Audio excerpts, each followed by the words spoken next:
Hello to concurrent viewers. Find the clicks and types enjoyable, do you? Well, there's somebody annoying me on Telegram, but that's okay. Nothing more than usual. You know when people don't really make their point, or maybe they have no point?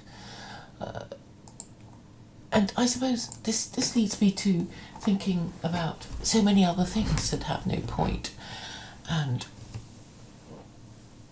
the way people think and behave can be infuriating. But that's, well, I'm not the only person who finds others infuriating, and I know others find me infuriating too by having too much of a point, being too focused on a certain political objective. But if you're not focused on a political objective, then you just basically go round and round in circles, and I think that's just a waste of time. Even if we have supposedly all eternity, I think there should be a kind of race with oneself to get the point and get things done, and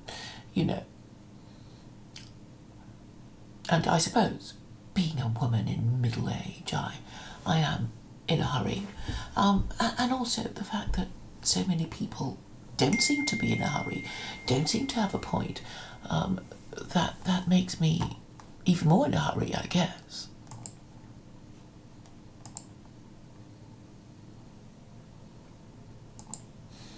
And so, what leads me to this stream is the fact that I keep... Okay, it's just this particular person's YouTube channel, and he's talking to Christians. He's a Muslim talking to Christians. And I think it's a waste of time talking to Christians. So that's why it annoys me. Because they don't know what, because really they believe in nonsense. So there's no point asking people who believe in nonsense what they think about this or that. And it's very easy to prove to Christians that they believe in nonsense.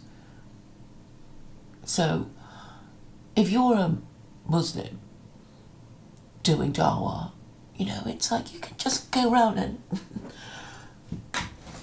basically knock everything off their perches in the belief system of Christians and Jews. And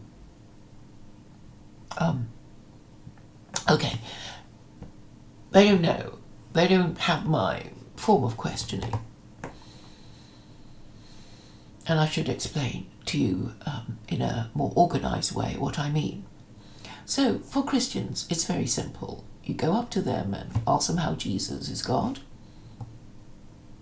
but really maybe you should work up to it nicely, because you know how they're going to respond usually. So my position on Christianity, it's idolatry and blasphemy.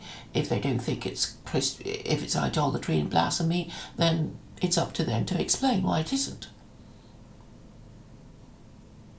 And what they'll usually say is that Christianity isn't idolatry and blasphemy if Jesus is God. And then the next question is logically and necessarily, how is Jesus God?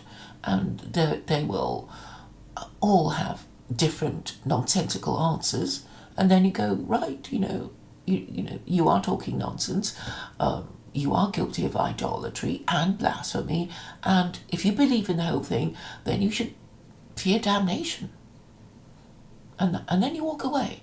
That's how it should be done.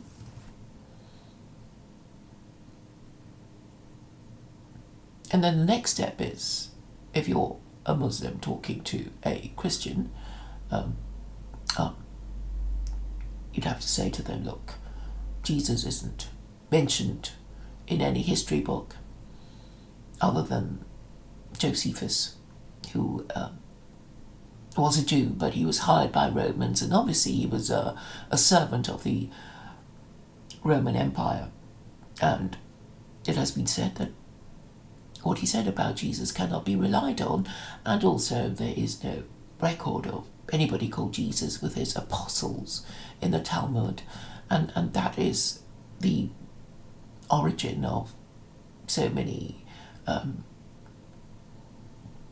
people saying that Jesus didn't really exist, because no other book mentioned him, and if there is any other book that mentioned him, that would be the Quran, and obviously if you're an atheist you would doubt the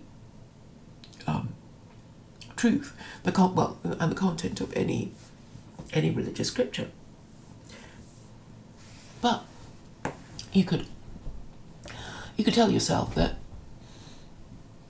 if the Quran is supposed to be from the source that Muslims claim it to be from, then we have it from the highest authority that Jesus did indeed exist, and and he had a view on Jesus. And so what the Quran says about Jesus hangs on this particular narrative, which is that Jesus didn't die on the cross. He only appeared to die on the cross, and so that's a narrative. So you can ask yourself, why Muslims, perhaps not Muslims, but God, if he exists, why would God want us to believe that Jesus didn't die on the cross? What is the purpose of this narrative in the Quran? And my answer would be that it is intended to trap Christians into it is intended to assist Muslims to trap Christians with a line of questioning. So Muslims can go up to Christians and say, look, you believe Jesus died on the cross, and you love him, you're supposed to love Jesus. Wouldn't it make you happy if you realised that Jesus didn't die horribly on the cross? So really, this is what Muslims should do to Christians when confronting them, which is to ask them, how would you feel if Jesus, whose existence Muslims don't deny, didn't die on the cross? How would you feel about that? And I think I should try this line of questioning next time I go to Speaker's Corner. So this is I'm not going to go on about too long, or even longer than I need to do this. So this is my note to myself, my resolution to try this line of questioning next time I am at Speaker's Corner. Thank you for your attention.